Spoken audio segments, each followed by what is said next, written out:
Hello everyone, welcome to my channel. My name is Aparna, and in this video we are going to continue with our chapter. So let's start mass and weight.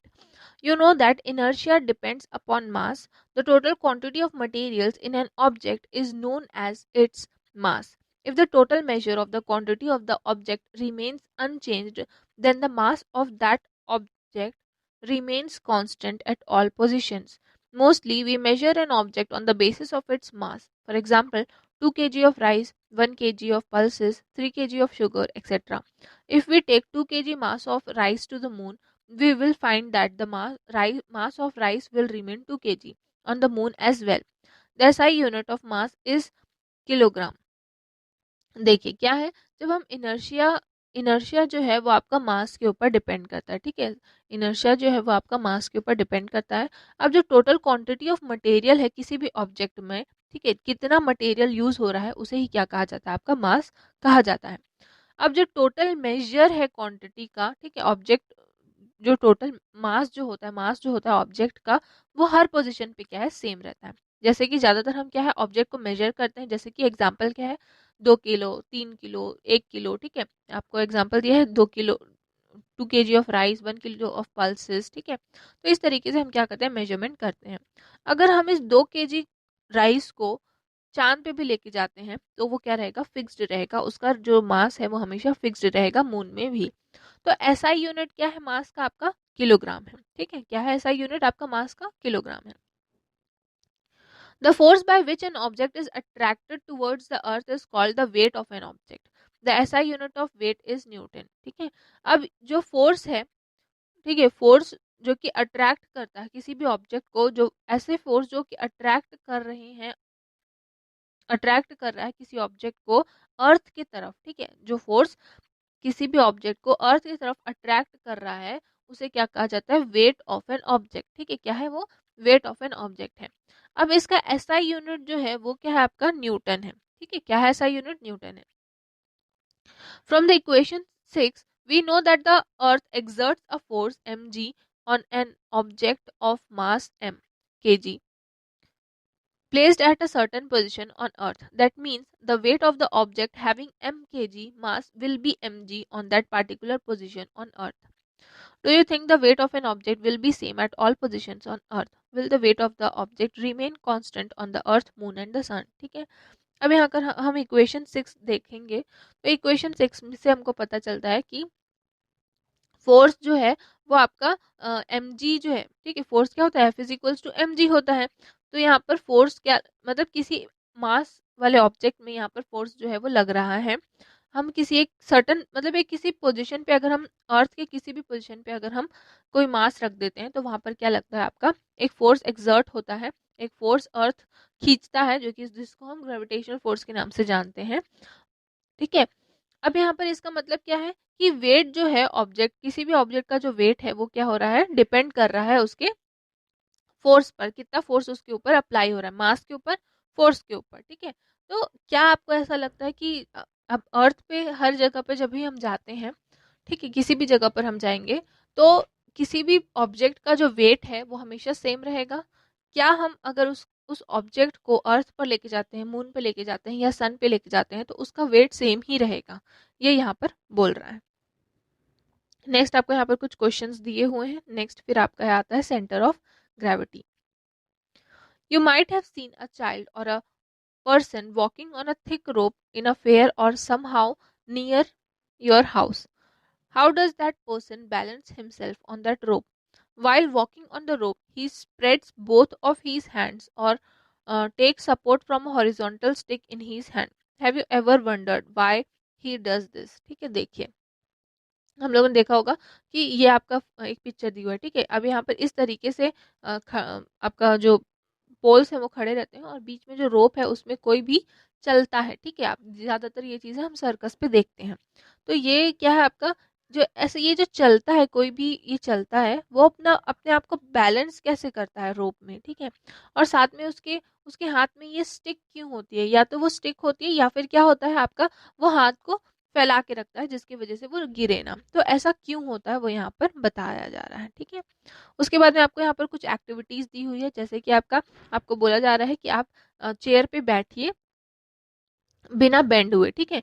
बिना bend नहीं, आपको chair से उठना है। आप chair पे जब बैठते हैं तो आपको क्या करना है, उठना है बिना बेंडिंग किए, ठीक है। किसी भी एक चेयर पे आप कंफर्टेबली बैठ जाइए, ठीक है। और उसके बाद में फिर अपने लेग्स को बेंड किए बिना आपको वहां से उठकर दिखाना है। फिर आपको बोला क्या आप उस पे उठने में कामयाब हुए, इस तरीके से। नेक्स्ट आपका एक्टिविटी आपको दी हुई है जो कि है, आपको एक बैम्बू को बैलेंस करना है अपने पाम में, अपने हाथों पे क्या करना है, बैम्बू को बैलेंस करना है। क्या ऐसा सिचुएशन जो है वो पॉसिबल है। अब यहाँ पर हम, अब यहाँ पर जो सेंटर ऑफ ग्रेविटी का जो कॉन्सेप्ट है वो यहाँ पर इंट्रोड्यूस हो रहा है। द एवरेज और balanced position of weight distribution is known as the centre of gravity, ठीक है। क्या होती है सेंटर ऑफ ग्रेविटी, किसी भी किसी भी ऑब्जेक्ट का जो वेट है, या फिर आप क्या करते हो उसको बैलेंस जिस तरीके से कर लेते हो, ठीक है। जैसे जैसे आप बैम्बू है, बैम्बू का आप बैलेंस कर लिए, एक अच्छे आराम से उसको क्या कर लिया आपने, बैलेंस कर दिया। तो क्या हो रहा है, उस बैलेंस्ड पोजीशन पे जो उस पूरी बॉडी का जो वेट है वो उस पोजीशन पे क्या करता है, लाई करता है। इसी को कहा जाता है आपका सेंटर ऑफ ग्रेविटी, ठीक है। जैसे कि आप एक बैम्बू को बैलेंस करने की कोशिश करते हैं, या फिर एक पेन को बैलेंस करने की कोशिश करते हैं अपने एक उंगली से, तो क्या होता है उस वक्त पे जो मास जहां पर से आप उसको बैलेंस कर रहे हैं वहां पर आपका जो अ, वो जो आपका पोजीशन है वो आपका क्या है, सेंटर ऑफ ग्रेविटी वाला पोजीशन है।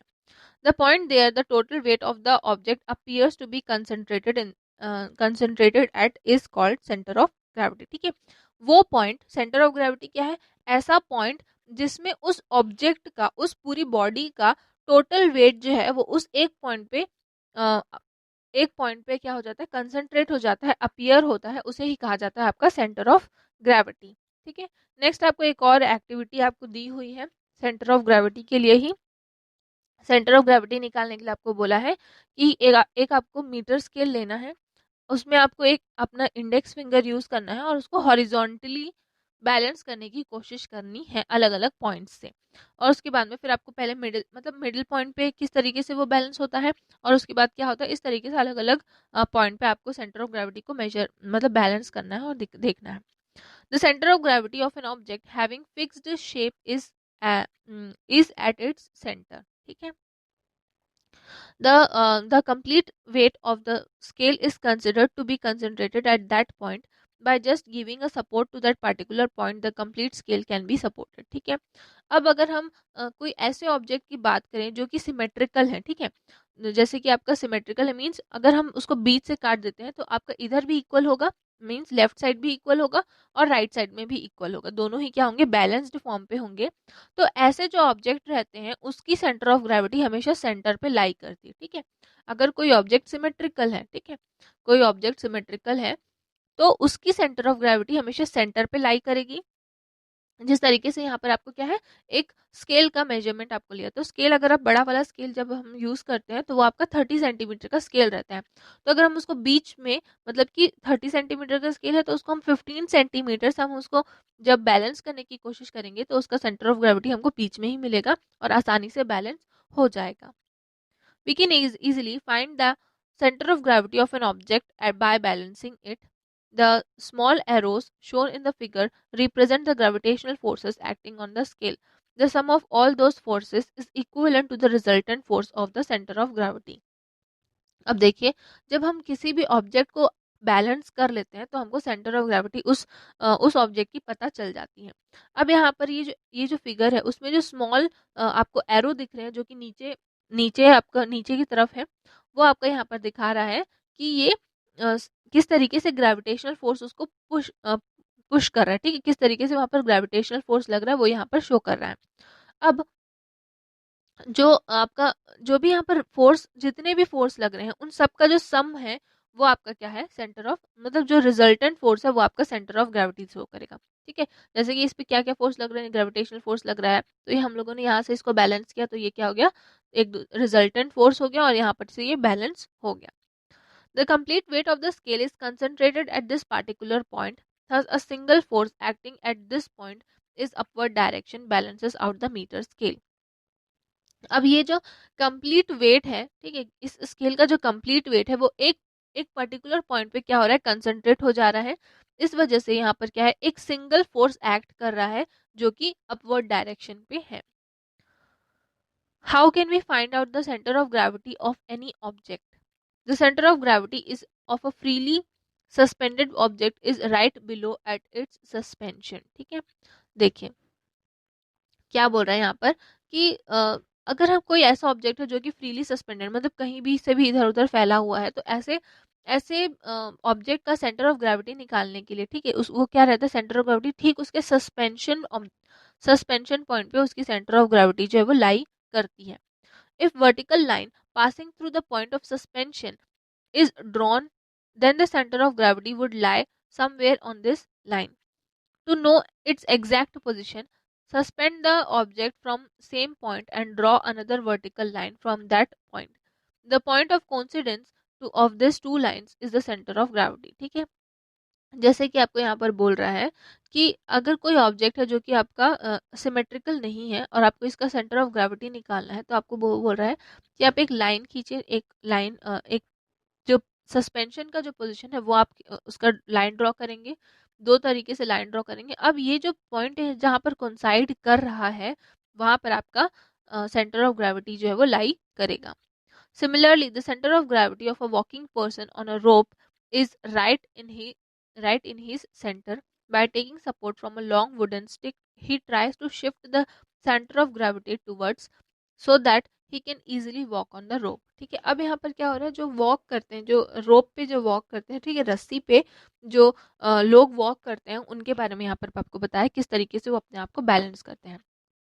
जब कोई पर्सन वॉक करता है, ठीक है, जब कोई भी पर्सन जो है वो चलता है, तो उसकी जो सेंटर ऑफ ग्रेविटी रहती है वो आपका सेंटर ऑफ ग्रेविटी जो है वो आपका ठीक उसके सेंटर पे रहती है। ठीक है, अब जब हम वुडन स्टिक का सपोर्ट ले लेते हैं तो हम क्या कर रहे हैं, वहां पर जो हमारी सेंटर ऑफ ग्रेविटी है उसको शिफ्ट करने की कोशिश कर रहे हैं डाउनवर्ड्स। ठीक है, क्या कर रहे हैं हम अपनी सेंटर ऑफ ग्रेविटी को शिफ्ट करने की कोशिश कर रहे हैं नीचे की तरफ। तो इसी वजह से क्या होता है, हम आसानी से रोप पर वॉक कर पाते हैं। यहाँ पर आपका कुछ और एक्टिविटीज़ यहाँ पर आपको दी हुई है सेंटर ऑफ ग्रेविटी को एक्सप्लेन करने के लिए। इसके बाद में यहाँ पर आपका जो चैप्टर है वो अब ख़त्म हो जाता है। नेक्स्ट क्लास पे हम नेक्स्ट चैप्टर स्टार्ट करेंगे। Thank you.